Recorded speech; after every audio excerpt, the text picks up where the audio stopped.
Hey, what's going on, guys? It's your boy, Nerd Mode On, and welcome to my first episode of Sniper Sundays, a video series where we'll be looking at DMRs and bolt-action sniper rifles in Battlefield 4. So with the guidelines and regulations kind of talked about, let's jump right into our first weapon of the series, and I decided to go with the Scar HSV because I enjoy the weapon quite a bit and I find it to be very effective when it comes to my kind of playstyle. But let's jump into the analytical statistics for the weapon and give you guys a generalization of how the weapon plays out. So starting things off, it does run at 260 rounds per minute, which is actually pretty adequate. Most of the weapons are either approximately that or just a little bit more, so you're not going to see too much deviation there, but overall that is pretty standard for the DMR class. You don't want to have them too high, otherwise people will call them overpowered, and you can't have them too low, otherwise they're not a competitor when it comes to Battlefield or the franchise by itself. In regards to the meters per second, it is actually clocking in at 500, which is not too great in comparison to a lot of the other ones. I mean, it's a little bit higher than a couple of them, but to say the least, it's definitely nothing to get overly excited about. So with that in mind, you're going to have to lead your targets a lot more in comparison to the other DMRs or just bolt-action rifles in general, but I would definitely say it's pretty consistent, and once you get used to it, you find yourself to be a pretty adequate player. So looking at the damage model, up till 15 meters, you guys are going to be doing about 45 damage per bullet, and that's without hitting a headshot. Of course, if you hit the head, you're going to get the multiplier, which is also going to add a significant amount of damage to that, so I highly recommend at least trying to go for the headshot.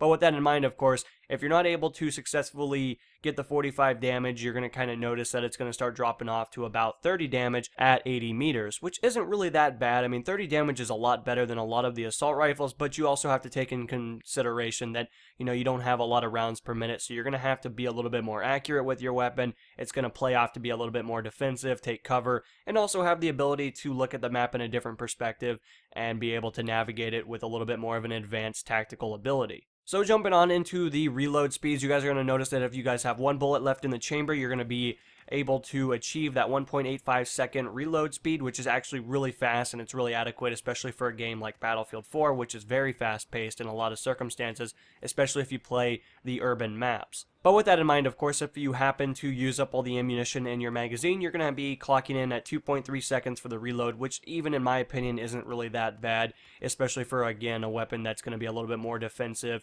and more of a supporting role on the battlefield by itself. So as you guys can kind of see from the recoil patterns, you're going to have a good amount of recoil for your first shot. Considering that the weapon is single fire only, you're always going to be hitting that 0.5, which is actually a pretty heavy amount of recoil. There are ways to counter it, but I find a weapon like this isn't really necessarily needed in order to use attachments to decrease that. I find that making it more effective at long range and trying to decrease the deviation is going to be your best friend, especially in those circumstances. But by itself, you're going to notice that most of the DMRs, at least in the Battlefield franchise, have always been pretty high when it comes to recoil patterns, but especially trying to compensate for that and giving them a little bit less recoil overall, or trying to, in some cases, make them a little bit more accurate, especially at those long range distances, are going to make you a far superior player, and you're not going to notice that you're going to be having a negative side to it. You're going to want to try to bring forth the advancements and the benefits that the weapon imposes when it's designed for the class. You are going to be granted with a 20 round magazine. Of course, if you do have one in the chamber, you will be able to achieve the 21 rounds that you commonly see in the magazine count.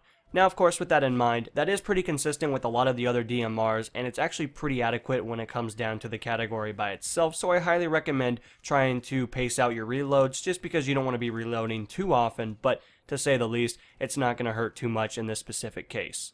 Now, of course, with that in mind, you guys will probably notice that it is going to kick a little bit to the right at a 0.3, so not terribly bad, but you're going to notice it, so you're going to be trying to compensate by going down and to the left to compensate for the up and to the right vertical recoil that's going to be happening. But overall, I find it to be pretty easy to compensate for, and you don't really notice it unless you're really trying to hit long-range engagement targets, but even in those cases, you'll probably be better luck using a sniper rifle. So yeah, that's pretty much the consensus when it comes down to the statistics. I still think the weapon's very effective. I do enjoy it. It does give me that Scar H kind of feel to it, because considering that that is a weapon in the assault category, so if you're used to that, you're going to be able to transition very well, and the attachments that I highly recommend is a silencer to kind of keep yourself off the mini-map, of course, and trying to use maybe something like a 4-point optic or maybe even a red dot is going to be your best friend. I do find the ACOG very effective at trying to locate enemy players as well as trying to spot them at a longer range in comparison to maybe a 1x optic.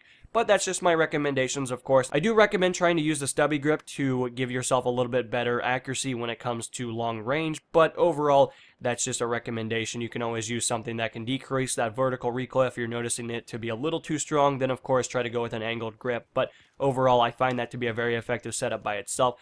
And I hope you guys enjoyed today's first episode. Let me know what you guys would like to see in the future. Let me know in the comments below which weapon as well you guys would like to see. But this has been NMO. I'm going to be signing out, and you guys have a great rest of the day. Peace.